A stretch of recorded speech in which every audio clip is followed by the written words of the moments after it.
Alright, so those of you who've been following along know that this week I went up to Seattle, Washington.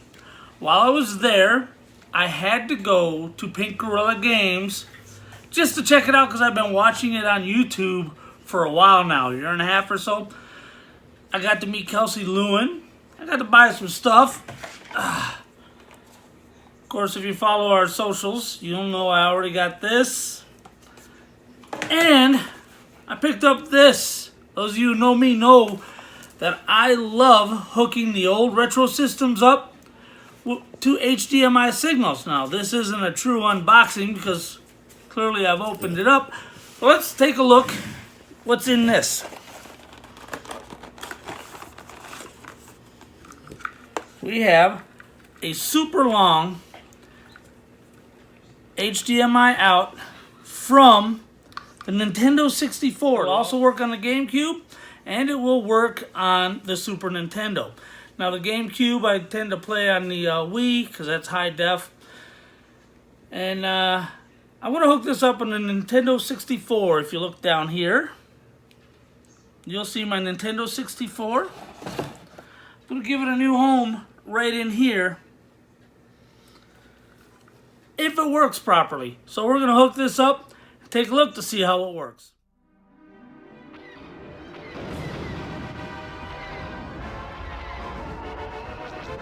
Alright, so we're looking at Rogue Squadron on the Nintendo 64.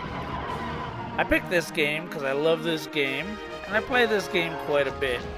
I'm going to create a new profile when I get in there, just so everybody can see images from the beginning of the game that we've all seen. Now you look at this and it looks alright.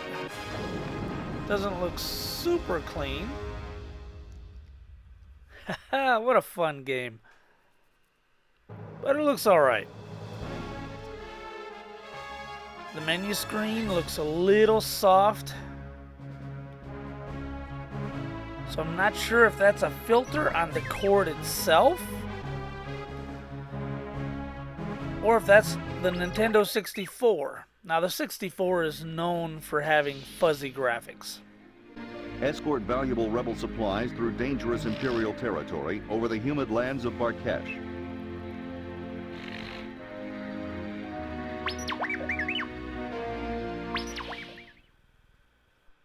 The Nintendo 64, for being a cartridge-based system, had some really good sound. Look at the X-Wing. That thing is pure beauty. The design of it's amazing.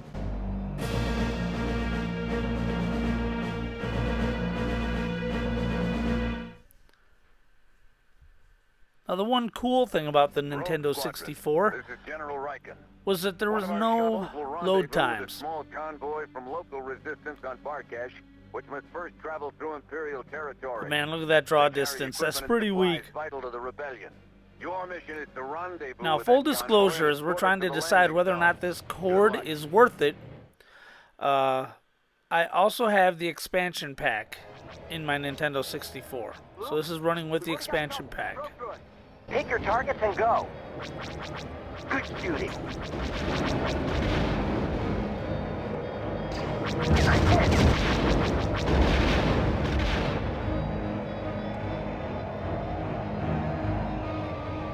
It still looks a little soft.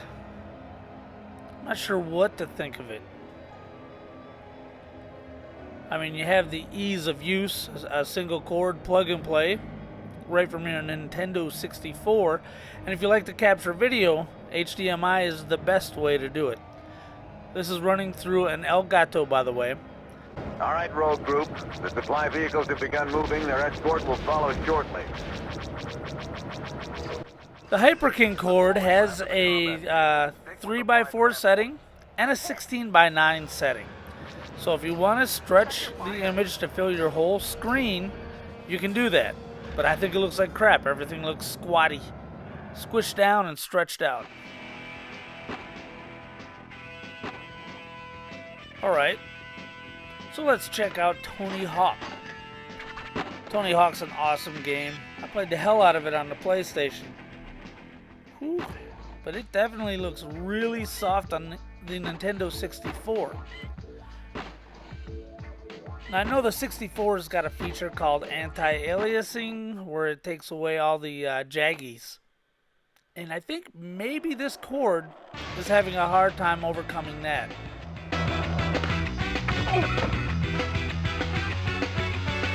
The music's pretty decent for not being on a CD. But just smile listening to it. This game has so many great memories. But it is, it does look really, really bad. I don't know how else to put it.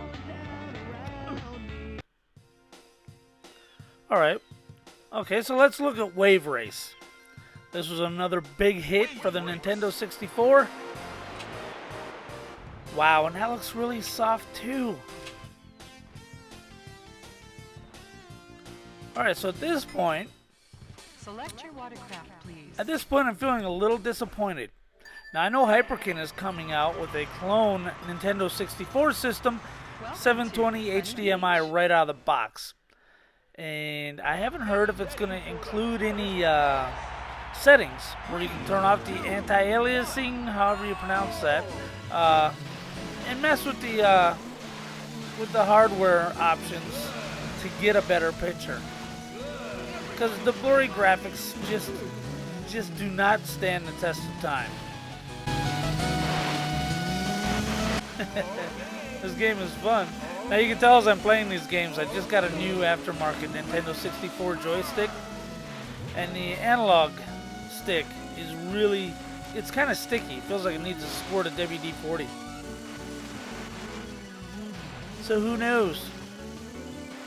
But yeah, I don't think I'll be using this on my Nintendo 64. I'm kind of disappointed. Luckily, it works on all three Nintendo systems.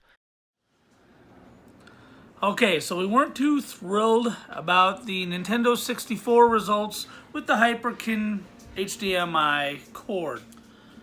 A lot of the hardware features of the Nintendo 64 make it kind of hard to clean the image up. Hyperkin's coming out with a standalone clone Nintendo 64. Hopefully they'll have options to turn that off, get rid of the blurries. However, it doesn't work real good just straight HDMI. So even though I didn't intend to use this on my GameCube, let's see how it looks on the GameCube.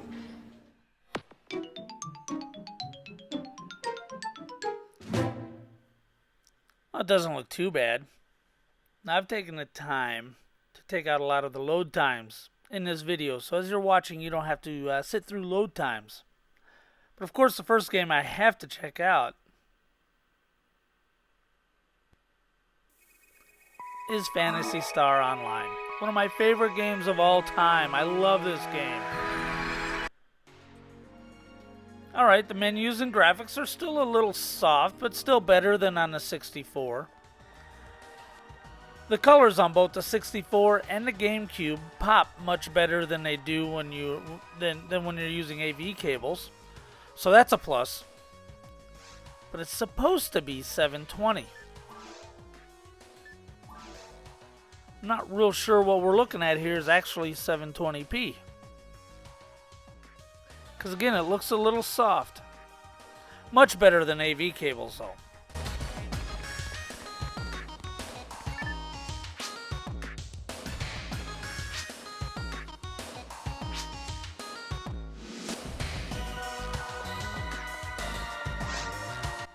Alright, let's check out another game. Something else we're all familiar with.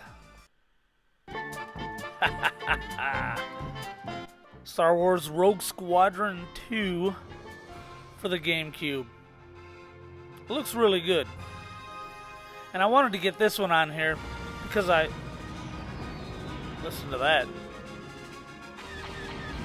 Because I also had Rogue Squadron from the Nintendo 64. So now we get to kind of look at them both side by side.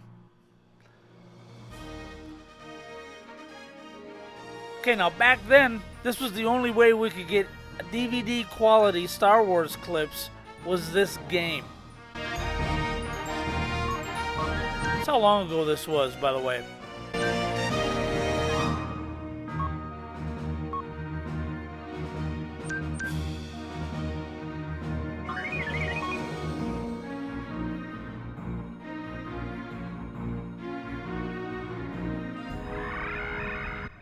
Alright, we're going to do the Death Star attack. We're going to do the first mission, because everybody's seen it.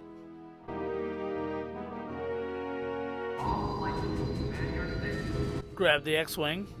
It really does look a lot better than on the AV cable.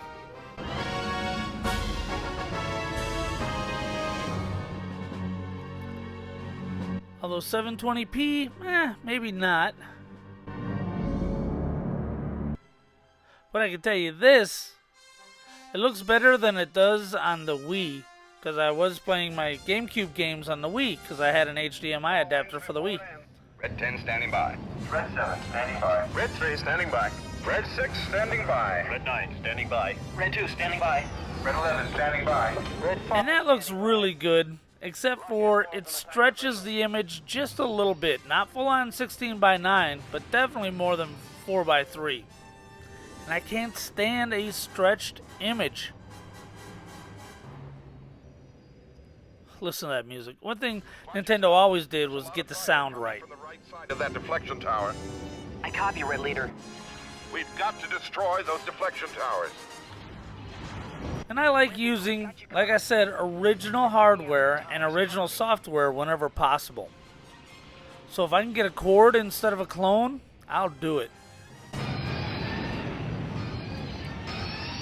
Because we all know I'm a big fan of the Gamers Tech clone systems. I've got a 16-bit HD, which is the Super Nintendo clone, 720 out. I've got the Mini Gen, which is the Genesis clone, again 720 out.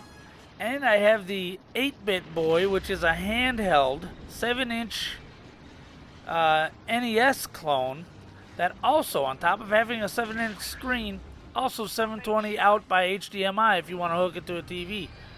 And I love those systems. Now the GameCube has got a solution. You can do 1080p on the GameCube, but that's $150. What you're looking at here is done with a $30 cord. I don't know about you guys, I'd rather spend $30 than $150.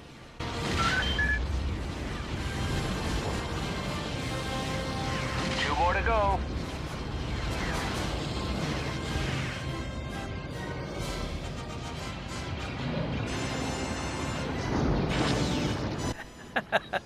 I'm just trying to get the buttons down. I haven't played this game in so long. We're running out of time. One more to go. But it does look pretty good for a $30 cord. And you know what? I'm going to keep the GameCube at my main game station and use this $30 cord, and that's how I'm going to play my GameCube games, at least for the foreseeable future. Red Leader, this is Base 1. Keep half your group out of range for the next run. Squad leaders, Let's see what the ties look like. enemy fighters coming your way.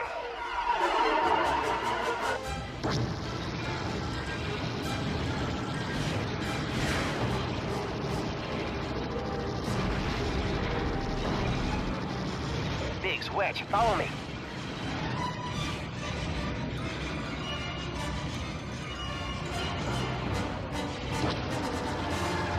It's really sad when a launch title ends up being one of the best games available on the system, but I love this game. Always will. Alright, so I decided it looks a lot better on the GameCube than it does the Nintendo 64, and we all know I would much rather play original games on original hardware given the opportunity. So I'm going to use this cord on the GameCube, because like I said, the cord works on Super Nintendo, Nintendo 64, and the GameCube. So I'm going to use it on the GameCube and enjoy playing GameCube software on an original GameCube. And I think for $30, I think it was worth it. Thank you very much.